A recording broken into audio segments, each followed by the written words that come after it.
When I was a kid, I would watch my mom paint for hours. She could create beauty out of thin air, and I wanted to be just like her, an amazing artist and mother. I learned early on that art wasn't just something you make, it's something you feel your way through. It became my language when I didn't have the words, a way to process, to release, and to survive. I first found my way to HCWC in October of 2019 on a tour with the leadership organization for local entrepreneurs. By then, years of childhood abuse and mental health struggles were boiling up beneath the surface. I was exhausted from pretending everything was fine, playing the part of the successful businesswoman and happy wife. I needed help. When I saw the services HCWC provided, free and confidential, something inside me cracked open. I realized this was a place where I could finally ask for help. A few weeks later, I started counseling.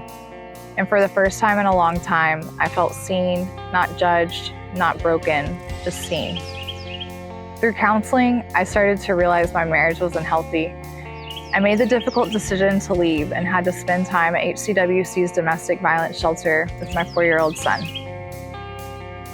Long story short, I saw a psychiatrist for the first time. It was really scary. And I have been diagnosed with bipolar disorder. Yeah, shocker. Counseling also helped me uncover deeper emotional issues. Eventually, I was diagnosed with bipolar disorder type 2. I was so scared of the stigma, the medications, the unknown. But over time, I started to understand that my brain isn't broken. It's just wired a little differently. And that difference is where so much of my creativity lies.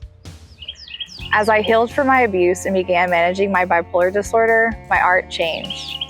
It became more honest, less about hiding, more about telling the truth and being real about my experience. I can genuinely say counseling saved my life. I was able to control my chronic panic attacks for the first time in 20 years, thanks to the techniques I learned. I'm so grateful for HCWC. Once I began to feel whole again, I immediately wanted to give back. First, it was small things, Easter baskets for the kids, supplies for the shelter, and furniture from my business when it closed.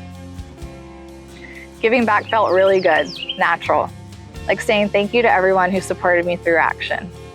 Today, I work part-time at HCWC on the Heart team, supporting survivors through some of the hardest moments of their lives, because I've been there. And now I get to be part of someone else's healing. I'm really paying it forward. I share my story in hopes of reducing the stigma around abuse, mental health, and bipolar disorder. I hope it encourages others who are struggling to reach out for help. I want survivors to know they are not alone and that there is real hope. HCWC helped me find myself again. And now, through art and through advocacy, I get to create something truly beautiful out of all of it. And maybe best of all, I get to be the kind of mother I always wanted to be. Creative, loving, and strong enough to show my son that healing is possible.